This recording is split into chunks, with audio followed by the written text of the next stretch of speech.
მართლაც ან ბაბილონური მთვარის ღმერთი განაგებს, ქართულ ამბარში უნდა გქონდეს ბაბილონური მთვარის კალენდარი და ეს, როგორც ქვემოთ დავინახავთ, მართლაც ასეა. მაგრამ მთვარის კალენდარული თვის დასაწყისი იწყება არა სავსე მთვარეს, ხოლო ანბანის პირველი ასო-ნიშანი სწორედ სავსე მთვარის ასტრონომიულად სავსე მთვარის მნიშვნელობით იკითხება. არამედ თვის ანგარიში ერთი თვის ათვლა უნდა იწყებოდეს როგორც წესი ახალი მთვარი და სწორედ ასეთი ვითარება გვაქვს ქართულ ამბანში. ახალი მთვარის გამოსახულება გახლავთ მე-15 ასო-ნიშანი, ხოლო სავსე მთვარისა პირველი ასო-ნიშანი. აქ მნიშვნელოვანია ის ამბავი, რომ უძველეს ბაბილონურ აღრიცხვაში დიდი ნახევარ დიდი რკალი აღნიშნავდა რიცხვს 60, ხოლო მომცრო რკალი აღნიშნავდა 1-ს და ეს ვითარება არის სწორედ ასახული ქართულ ამბანში. ახალი მთვარის სახელწოდებაა ე, რაც 1-ს ნიშნავს, ესე იგი მთვარის კალენდარული დღეების ათვლა, რა თქმა უნდა, არ შეიძლება დაიწყოს სავსე მთვარიდან, არამედ უნდა დაიწყოს ახალი მთვარიდან. და ეს ქართულ ამბანშიც მართლაც ასეა. საქმე ის არის, რომ აქ ჩვენ ვეჯახებით ეგრეთ წოდებულ წერის მიმართულებას. სემური დედა ანბანი სწორედ წერის მიმართულება ამ დედა ანბანური დამწერლობისა არის მარჯვნიდან მარცხნივ და არა მარცხნიდან მარჯვნივ. ესე იგი რაკი მთვარის კალენდარული დღეების ათვლა ახალი მთვარე ამოდის დასავლეთის ციდან იწყება ესე იგი მთვარის მოძრაობა და ეს წერის მიმართულება როგორ არის გადაწყვეტილი ქართულ ანბანში. საქმე ის არის, რომ მე-15 ასო-ნიშანი ე ამავე დროს არის ახალი მთვარე და ბაბილონური მთვარის კალენდრის პირველი დღე. რაკი ერთი აღნიშნავს, რომ მთვარის მოძრაობა იწყება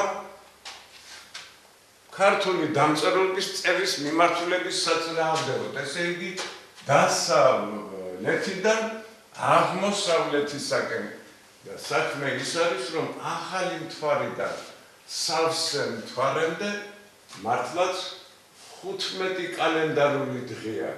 ესე იგი პირველი კალენდარული დღე იწყება ახალი მთვარიდან და რაკი ან ქართული ამბანის ასო-ნიშანი თავისი სახელწოდებით 15 რიცხვის 15-ის აღნიშნელია, შეფარულად ცხადი ხდება, რომ ათვლა იწყება მარჯვნიდან ახალ მთვარიდან და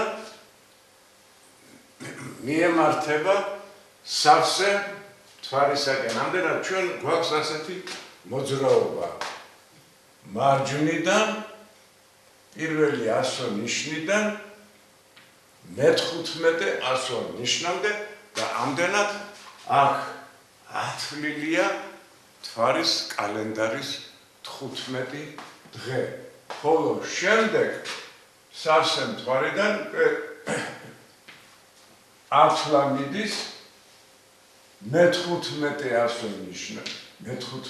ასო-ნიშნამდე და ვღებულობთ მთვარის ცაზე მოძრაობის აღრიცხვას ახალ მთვარიდან სავსე მთვარემდე და სავსე მთვარიდან მომდევნო ახალ მთვარემდე, რაც 30 კალენდარულ დღეს შეადგენს და ეს მართლაც ასია ერთიდან, ესე იგი, ან სავსე მთვარე მე-15 დღეა, ხოლო მე-15 დღიდან მომდევნო ახალ მთვარემდე 15 დღეა და ამდენად ვღებულობთ მთვარის კალენდარული თვის 30 კალენდარულ დღეებს. ნიშნულოვანია ის გარემო, რომ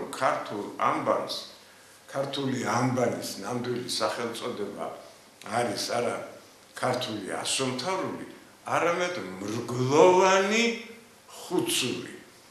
ხუცური ქურუმთა დამწერლობას ნიშნავს, ხოლო მრგლოვანი ნიშნავს ნათოფთა წრიულ მოძრაობას და სწორედ ეს არის დადასტურებული ჩვენს ქართულ ანბანში.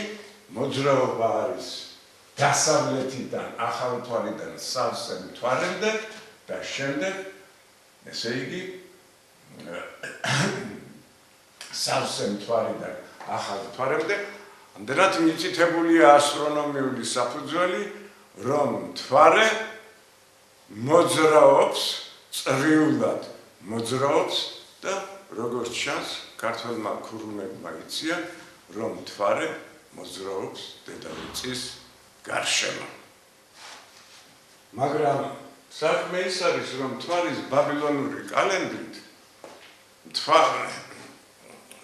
მთვარის თვე რიგრიგობით ჯერ 30 კალენდარული დღეა, ხოლო მომდევნო თვე კი 29 დღეს შეადგენს. აი ეს როგორ არის განხორციელებული. ათვლა იწყება იე-ასო, ანუ ახალ მთვარიდან, მე-15 კალენდარულ დღეს, ესე იგი, სავსე მთვარია, ხოლო სავსე მთვარიდან გვაქვს მოძრაობა 9 მთვარემდე. აი ეს გახლავთ 29 ასო ნიშანი. 9 მთვარე, მართლაც საქმე ის არის, რომ მოხაზულობით იე-ასო ნიშანი, მე-15 ასო ნიშანი ქართული ანბანისა ახალი მთვარია, ხოლო 29 ასო ნიშანი ქართული ანბანისა მცხრალი მთვარია. ამდენად ერთგზის პირველი კალენდარული თვე მთვარის წელიწადისა იწყება ახალი მთვარით და 15 დღეში